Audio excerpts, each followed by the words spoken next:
Ceci est une émission payée par l'heure de la bonne nouvelle.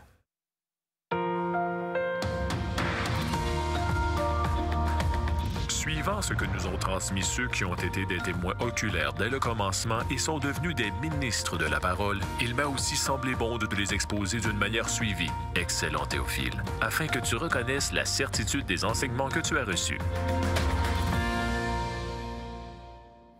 Bonjour et bienvenue à l'heure de la bonne nouvelle. Bonjour François, bonjour Jeff. Bonjour Jean-Pierre. Alors aujourd'hui, on poursuit notre aventure dans l'Évangile de Luc. En fait, on est dans une journée de Jésus. On a vu qu'il a traversé le lac, il y a eu une tempête, il est arrivé de l'autre côté, dans le pays des en tout cas, des garde-robes. Et là, il y avait ce possédé de plusieurs démons, légions. Et quand il va revenir, encore là, Jésus, en fait, il est toujours en train, il n'y a pas beaucoup de repos. Il veut que ses amis se reposent parce qu'il est conscient quand même que c'est vraiment, ça roule beaucoup. Et encore là, lorsqu'il va revenir à Capernaum, ce qu'on appelle sa ville, parce que c'est là qu'il demeurait, il va être confronté à des cas qui sont désespérés, des gens qui n'ont plus d'espoir, qui ont essayé de se sortir de leur pétrin et finalement, en dernier lieu, ils vont se tourner vers Jésus. Donc, on peut parler aujourd'hui qu'on va voir Jésus avec des cas un peu désespérés. Ouais. Puis des cas qui demandent, surtout le premier, là, qu'on va voir ensemble, c'est quelqu'un qui va voir, il fait une démarche auprès de Jésus. Et puis, moi, ma question du Vox Pop qu'on va regarder ensemble, c'est connaissez-vous une personne qui, par la prière, a été délivrée d'une situation désespérée? Alors, on écoute. Est-ce que tu connais ou as entendu parler de personnes qui étaient dans une situation difficile et puis qui auraient prié et puis que ça aurait fonctionné? Ben oui, mais c'est sûr qu'on a entendu parler, on parle avec des gens, puis tu sais, je vais dans une école à la base qui est catholique. C'est sûr qu'on entend beaucoup de choses comme ça, de personnes qui ont prié puis qui ont commencé à bien aller. Alors malheureusement, non, dans mon entourage, j'ai pas ce genre d'exemple. Oui, parmi nos amis d'ailleurs, c'est ça, il y en a qui sont pas nés dans des familles religieuses du tout, puis qu'ils ont vécu des moments difficiles, puis qu'ensuite ils se sont convertis. Ouais. Puis oui, ça les a aidés, oui. L'autosuggestion est quelque chose qui, dans la science, a déjà fait preuve de concret. Là. Que quelqu'un qui croit fermement que la prière peut l'aider peut finir par s'en convaincre raisonnablement pour qu'en fin de compte, il puisse prêter certains signes bénéfiques comme étant indicateurs que la prière a fonctionné. D'après moi, la prière, oui, parce que je pense qu'il y a quelqu'un qui veille sur nous à quelque part. Qui, quoi, comment, je sais pas. Ce qu'on appelle prière... En fait, c'est nous pour nous, et selon la Bible, c'est des gens qui vont demander quelque chose à Jésus, mais d'une manière personnelle, parce que Jésus est là en personne.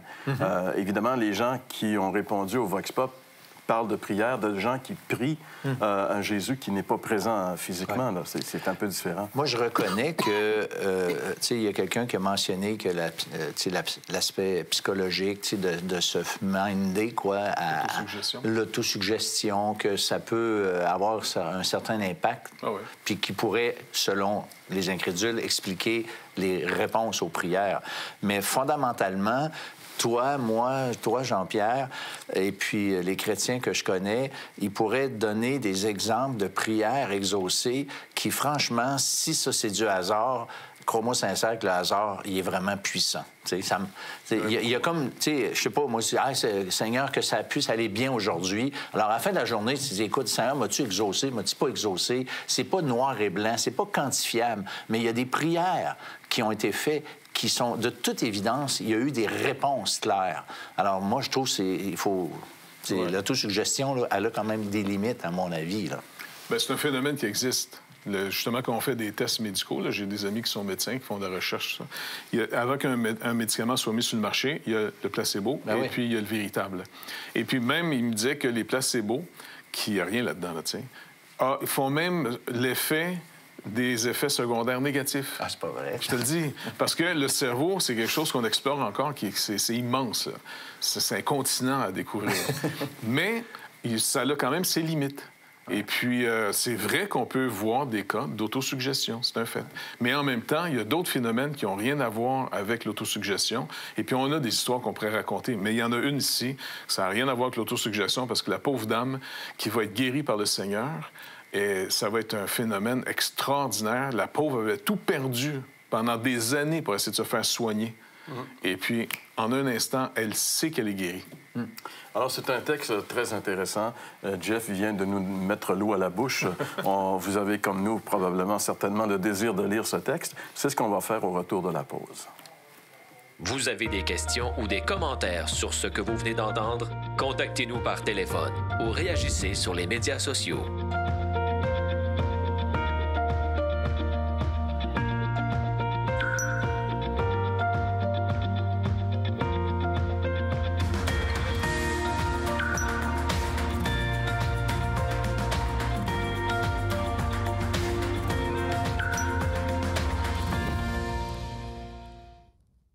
L'heure de la bonne nouvelle, en collaboration avec le Messager chrétien, vous offre gratuitement le recueil de méditation quotidienne La Bonne Semence. Pour en recevoir un exemplaire, écrivez-nous à l'heure de la bonne nouvelle, casier postal 25015, Trois-Rivières, Québec, G8Y0B5. Vous pouvez également nous joindre à info@hbn.ca ou par téléphone 1-866-509-1319. Alors, dans notre texte d'aujourd'hui, Jésus va guérir une femme atteinte d'une maladie incurable et il va aussi ressusciter une jeune fille. Donc, tout un programme. Qu'est-ce que tu as à faire aujourd'hui? Guérison et une résurrection. Ah, quel Jésus! Ah, non. Parce que la veille, on se repose la veille, on a chassé une légion de démons. Ça, c'est la vie de Jésus. Écoute, imagines-tu les disciples, à un moment donné, ils devaient commencer à avoir, tu sais, des fois, la paupière qui commence à vibrer tellement t'es fatigué. Le monde meurt plus normalement, les tempêtes se taisent. Où c'est qu'on est rendu?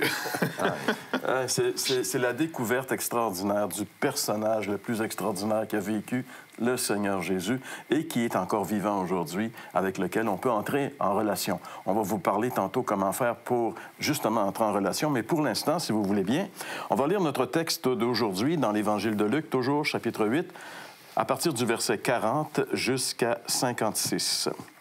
À son retour, Jésus fut reçu par la foule, car tous l'attendaient. Et voici, il vint un homme nommé Jaïrus, qui était chef de la synagogue. Il se jeta à ses pieds et le supplia d'entrer dans sa maison parce qu'il avait une fille unique d'environ 12 ans qui se mourait. Pendant que Jésus y allait, il était pressé par la foule. Or, il y avait une femme atteinte d'une perte de sang depuis 12 ans et qui avait dépensé tout son bien pour des médecins sans qu'aucun ait pu la guérir. Elle s'approcha par derrière et toucha le bord du vêtement de Jésus. Au même instant, la perte de sang s'arrêta. Et Jésus dit, « Qui m'a touché? » Comme tous s'en défendaient, Pierre et ceux qui étaient avec lui dirent, « Maître, la foule t'entoure et te presse, et tu dis, « Qui m'a touché? » Mais Jésus répondit, « Quelqu'un m'a touché, car j'ai connu qu'une force était sortie de moi. » La femme, se voyant découverte, vint toute tremblante se jeter à ses pieds et déclara devant tout le peuple pourquoi elle avait touché et comment elle avait été guérie à l'instant. Jésus lui dit, « Ma fille, ta foi t'a sauvée, va en paix. » Comme il parlait encore, survint le chef de la synagogue, survint de chez le chef de la synagogue quelqu'un disant, « Ta fille est morte, n'importune pas le maître. » Mais Jésus, ayant entendu cela, dit au chef de la synagogue, « Ne crains pas, crois seulement, et elle sera sauvée. » Lorsqu'il fut arrivé à la maison, il ne permit à personne d'entrer avec lui, si ce n'est à Pierre, à Jean et à Jacques, et au père et à la mère de l'enfant. Tous pleuraient et se lamentaient sur elle. Alors Jésus dit, « Ne pleurez pas, elle n'est pas morte, mais elle dort. » Et il se moquait de lui, sachant qu'elle était morte. Mais il la saisit par la main et dit d'une voix forte, « Enfant, lève-toi. » Et son esprit revint en elle. Et à l'instant, elle se leva, et Jésus ordonna qu'on lui donne à manger. Les parents de la jeune fille furent dans l'étonnement, et il leur recommanda de ne dire à personne ce qui était arrivé. Alors voilà notre texte avec ces deux cas, deux histoires qui nous présentent des cas complètement désespérés. Seul Jésus peut faire quelque chose avec ça. C'est fort, quand je relisais le texte, puis je réfléchissais au texte, et puis quand j'arrive à nouveau à Jaïrus avec la femme, avec sa fille qui est morte, c'est comme si j'étais tellement dedans que finalement, j'avais oublié, ben oui, c'est vrai, il s'en allait guérir la fille de Jaïrus. C'est tellement qu'on rentre dans cette histoire de cette femme, puis là, ben non, c'est vrai, il s'en allait là. Alors, moi, ce qui m'impressionne, c'est comment Jésus prend du temps personnellement avec des personnes.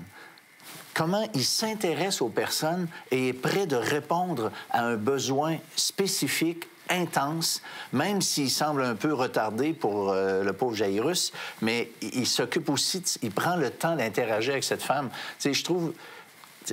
On est loin de penser que Dieu s'intéresse. On a eu une question dans le Vox Pop, dans une émission passée. Est-ce que Dieu s'intéresse à nous? Est-ce que Dieu s'intéresse à notre misère, à nos épreuves?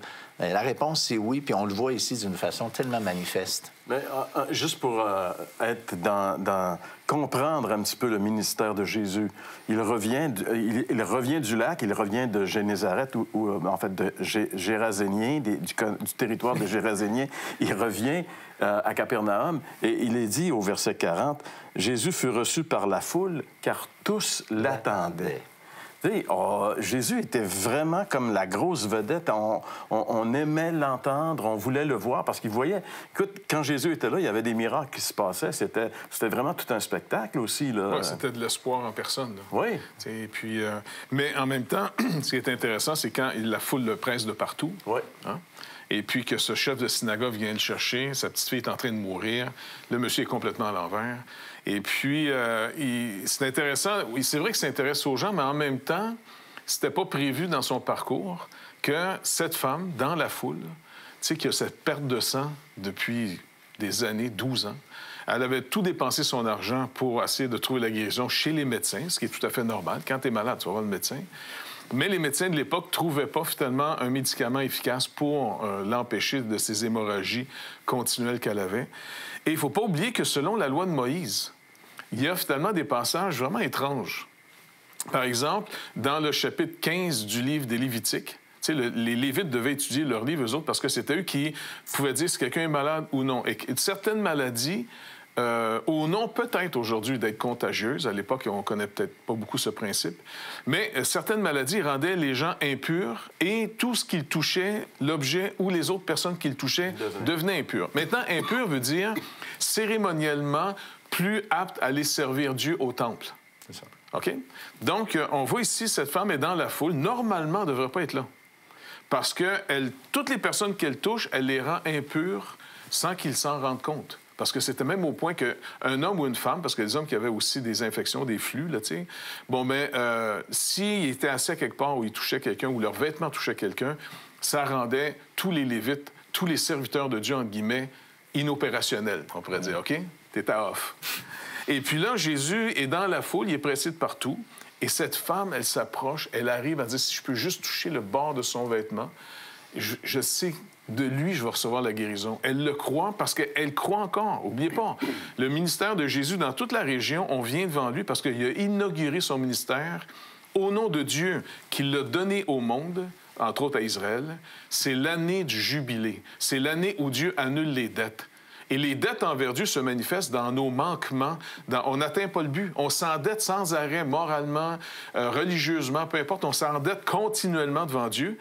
Et on pourrait quasiment dire, nos maladies, c'est comme des créanciers qui viennent cogner aux portes en disant « Hey, tu dois la vie. » Nos maladies, c'est un rappel qu'on doit la vie, puis à un moment donné, on va nous l'enlever, notre vie. Alors, Jésus annule les dettes. C'est le jubilé. Cette femme, elle veut l'atteindre. Elle le touche. Et Jésus s'arrête et dit, quelqu'un vient de me toucher. C'est quand même drôle, mais les médecins disent, c'est qu'il y a bien du monde qui te touche en ce moment. Il est pressé par la foule. Tout le monde le touche, finalement. Puis lui, il dit, non, quelqu'un m'a touché, moi. Oui, mais il touchait qui? C'était pas toi qui étais là? Non, quelqu'un a vraiment vu qui je suis. Oui. Un toucher spécial. C'est un toucher. Alors, parce que la foi, c'est de voir selon les Écritures. La foi, en d'autres mots, là, c'est de voir par les yeux d'un autre. C'est de voir par les yeux de Dieu. Dieu te montre qui il est. Parce que quand il va se retourner, la femme, là, il dit, quelqu'un m'a touché. Tu sais, la foule est là. Puis elle se sait découverte, là. qu'est-ce qu'elle fait? Elle est venue par derrière, hein? On peut s'imaginer un peu la scène, cette foule qui entoure Jésus, puis cette femme qui est là à quatre pattes en arrière pour toucher juste la frange du vêtement de Jésus. Maintenant, elle se sait découverte et elle va se rendre avec crainte. Parce que normalement, selon la loi de Moïse, cette femme-là, puis toute la foule connaît que la loi de Moïse. Normalement, Jésus est devenu impur quand cette femme a touché Jésus parce qu'elle est en perte de sang. Mais ce qui est vraiment beau à voir, c'est que Jésus n'est pas impur, mais il va même prendre son impureté sans être séparé de Dieu. Il est le seul qui ne peut pas être contaminé par nos problèmes. Tu sais, il y a un danger des fois que quand tu vas te confier à des gens, s'ils ne sont pas assez solides, tu peux les entraîner dans ta colère, tu peux les entraîner dans ta haine. Jésus, finalement, il est venu en disant, « Tu viens à moi, confie-moi tout, avoue-moi tout. » Ça ne peut pas me souiller. Au contraire, ça ne peut que te purifier parce que je suis venu pour te redonner la vie. Je suis venu pour effacer tes dettes. Fait que cette femme-là est complètement impressionnée. Imaginons cette femme, tu sais, ça fait 12 ans qu'elle souffre. Elle perd du sang, elle a perdu tout ce qu'elle possédait. Elle n'a plus d'argent, elle n'a plus rien. Et dès qu'elle touche Jésus, le moment, l'instant, la Bible dit, au même instant, sa perte de sang arrête. Ouais. Tu sais, juste quand elle touche, ça arrête. Puis elle sent la guérison parce que Jésus sent qu'une puissance est sortie de lui. Il y a une connexion entre elle et lui. Exactement. Puis c'est même pas juste une perte de sang, point. C'est comme si elle est réanimée. Elle retrouve toute sa vigueur, sa force, sa vie, finalement. Jésus lui donne sa vie. Et c'est ce qu'il fait. Oui. Si on vient à lui, si on le touche, le toucher est important dans les Écritures. Quand quelqu'un allait porter un animal pour confesser un péché au temple, il devait mettre ses mains sur la tête de l'animal pour que son péché passe sur l'animal. Et quand cette personne touche Jésus, il se passe quelque chose. On ne peut pas toucher Jésus sans qu'il se passe quelque chose. Mais si on le touche, justement, il y a la foule qui le touchait, mais eux, ça faisait rien. Et cette femme qui l'a touchée, elle a été guérie parce que, justement, elle croyait pas que la frange de son vêtement... Tu sais, mettons, on ramène pas la frange de son vêtement puis on la met dans un cadre après. Là. La frange n'a rien à voir. Le vêtement n'a rien à voir. C'est le Jésus dans lequel qui avait ce vêtement. Oui, c'est ça. Alors, c'est un toucher de foi, un toucher qu'elle savait... Qu'en le faisant, elle allait être guérie. C'est ça qui fait la différence. Et cet événement a retardé Jésus de se rendre chez Jairus. Et pendant ce temps-là, la petite fille est morte. Et là, quelqu'un vient et dit, bien, regarde, ça ne sert à rien de venir. Elle est morte. Et là, on voit encore quelque chose qui dépasse un petit peu la logique humaine. Jésus dit, non, non, non. Il dit, on va y aller, elle va vivre. Et c'est surtout comment il rassure le Père. Ne crains pas. Crois seulement. Continue à faire confiance. Ouais. Fais-moi encore confiance. On va marcher vers ta maison. Tout le monde devait dire, non, arrête, on perd du temps, on perd du temps. Jusqu'à ce qu'il entre dans la maison. Et la petite fille est morte. On se moque de lui quand il lui dit, non, non, elle dort. Les pleureuses ont déjà commencé à pleurer. Ouais. Hein? Mais ça, c'est une bonne question. Est-ce que Jésus dit qu'elle dort? Mais est-ce que c'est un euphémisme ou elle dort vraiment? Tu comprends? Puis moi, je non, elle est morte. Mais elle est morte, certain, parce que c'est marqué « son esprit revint en elle ». Non, mais je le dis pour ceux qui diraient, ben non, mais Jésus, c'est ça, elle n'était pas vraiment morte. Sais-tu pourquoi? Ça, c'est intéressant parce qu'en Israël, la journée que tu mourais, c'est la journée qu'on te mettait dans une tombe. Ouais. OK? Et on n'attendait pas, on ne faisait pas l'embaumement comme on fait aujourd'hui. Les deux résurrections qu'on a vues à date, tu sais, le fils de la veuve, Anaïm, et puis la petite fille ici, on pourrait quasiment dire que c'est des morts chauds. Puis beaucoup de gens pourraient critiquer, même aujourd'hui, non, ils ne connaissaient pas ça à l'époque, c'est une mort clinique, et puis en réalité, il y avait de la vie encore, puis il l'a réanimé. C'est pour ça que le dernier miracle que Jésus a fait, qui va l'amener carrément à sa mort, c'est la résurrection de Lazare. Lui, ça fait 4 jours, puis il attend qu'il pue. Tu comprends? Parce que même ses sœurs disent, non, en voulant dire, là, quand ils sont chauds, on croit que tu as assez de puissance que tu peux ramener un mort chaud. Mais lui, il est fret, puis qu'il pue. C'est ça. Tu comprends? Il commence à décomposer, là, tu sais. Non, c'est ça. Puis il était mort depuis 4 jours. Ouais. Et puis il dit, je suis la résurrection. Jésus fait ces signes, non seulement pour soulager par compassion, mais n'oubliez pas, il faut toujours nous rappeler, il fait un signe pour dire, maintenant, c'est temporaire, cette guérison, c'est temporaire, cette délivrance, c'est même temporaire, cette résurrection.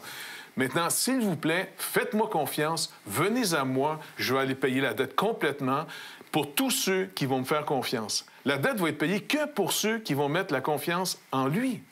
Le reste du monde qui auront négligé un si grand salut, eh bien, comme tu dis, il y a un lieu, finalement, dans les ténèbres qui était destiné d'abord pour le diable et ses anges, mais que malheureusement, ceux qui auront négligé un si grand salut seront entraînés dans sa propre perte dans les ténèbres éternelles.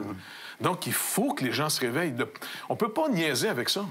Jésus ressuscite aussi bien les morts chauds que les morts froids. Exactement. Que les morts qui sont en pourriture. Non, mais je dis ça parce qu'il y a des gens parfois qui peuvent s'imaginer, j'ai déjà entendu, ben moi, je suis trop pécheur, écoute, Dieu ne peut rien faire avec moi, je suis allé trop loin. Ben, rater sa vie, complètement. Mais il n'y a pas de limite avec le Seigneur. On le voit dans les Écritures. Alors, peut-être que vous êtes juste un mort chaud, que peut-être vous êtes conscient que vous êtes pécheur, mais vous n'avez pas... il y en a des pires que vous. Peut-être que vous vous dites, il n'y en a pas de pire que moi, je suis le pire individu qui est sur cette terre. Mais j'aimerais juste vous dire que Jésus peut vous sauver, peut vous donner sa vie, peut vous transformer, comme on le voit très souvent dans les Écritures, comme il a redonné la vie à cette jeune fille, comme il a redonné la vie à Lazare, il peut vous redonner la vie et sa vie. Ce que vous avez à faire pour recevoir la vie de Jésus, c'est ce que Jean-François nous explique après le retour de la pause. Vous avez des questions ou des commentaires sur ce que vous venez d'entendre? Contactez-nous par téléphone ou réagissez sur les médias sociaux.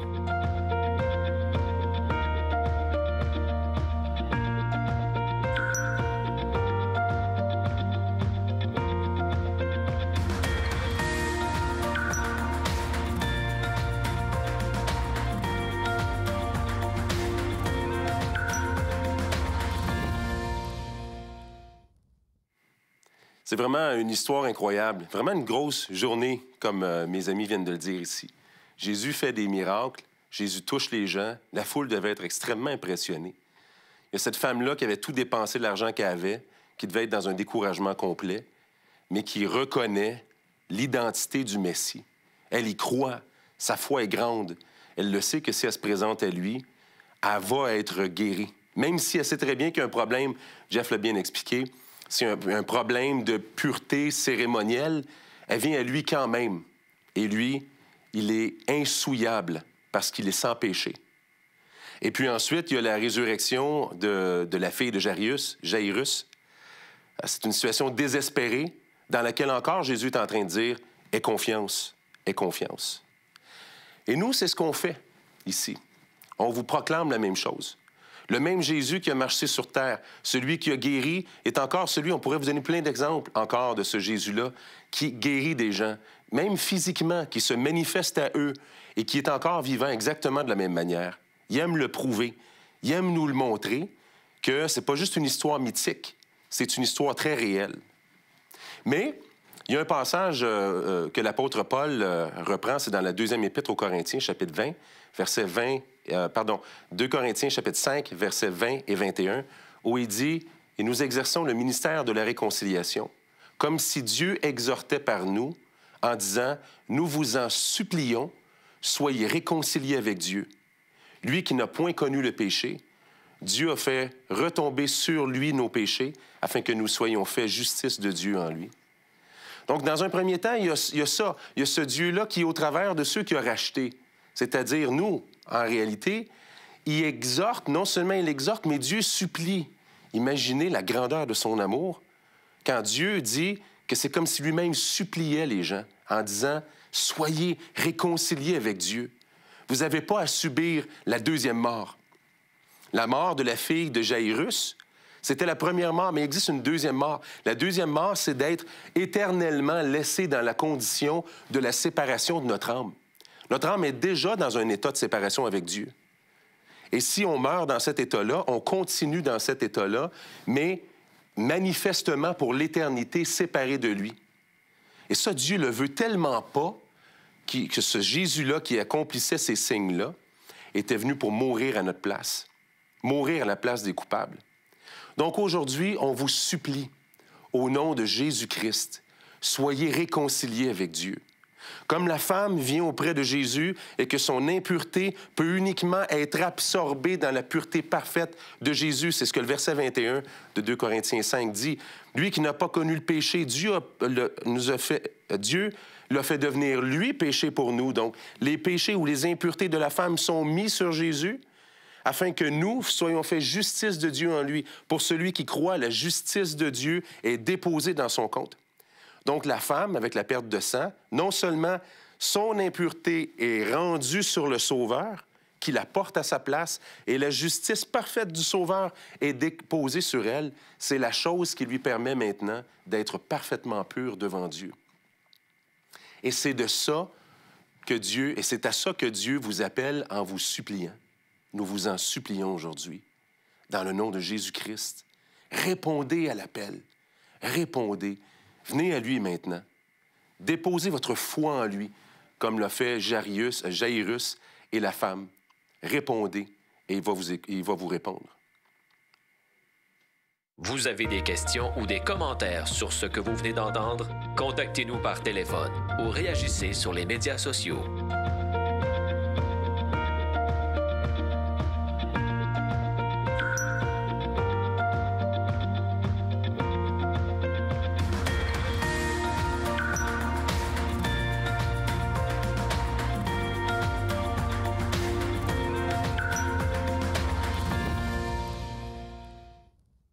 L'heure de la bonne nouvelle, en collaboration avec le Messager chrétien, vous offre gratuitement le recueil de méditation quotidienne La Bonne Semence. Pour en recevoir un exemplaire, écrivez-nous à l'heure de la bonne nouvelle, casier postal 25015, Trois-Rivières, Québec, G8Y0B5.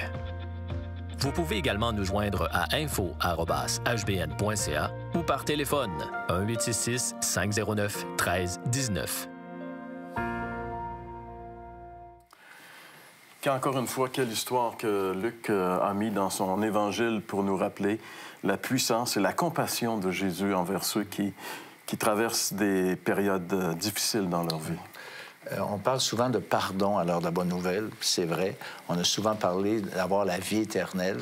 C'est une vérité merveilleuse. Moi, je sais que tu sais qu'on a la vie éternelle, pas parce qu'on est des meilleures personnes, parce que Christ nous a sauvés. Christ nous a donné, comme Jean-François vient de le dire, sa justice. Il y a un terme dans le Nouveau Testament qui s'appelle la justification. C'est ce statut d'être parfait devant Dieu. Et ça, c'est vraiment étonnant. C'est quelque chose de merveilleux. C'est plus qu'un pardon. Je suis pas juste un ex-prisonnier, moi, là. J'ai jamais été en prison selon le livre de Dieu. J'ai la justice de Christ. Le dossier judiciaire que Christ avait parfait a été mis dans mon dossier. Alors, quand j'ouvre le dossier François Fréchette, hey! Parfait. C'est ça, être sauvé. C'est ça, avoir le pardon de Dieu. C'est plus qu'un simple pardon. C'est une déclaration de justice. Wow, merveilleux. Et ce merveilleux pardon, il est aussi pour quiconque se tourne vers le Seigneur Jésus.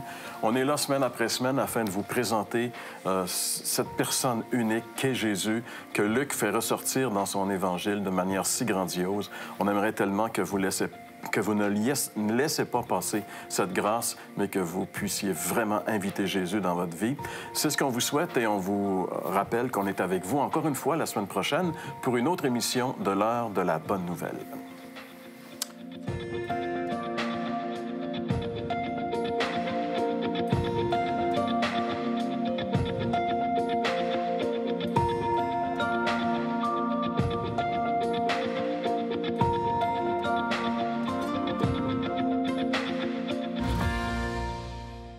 Ceci était une émission payée par l'heure de la bonne nouvelle.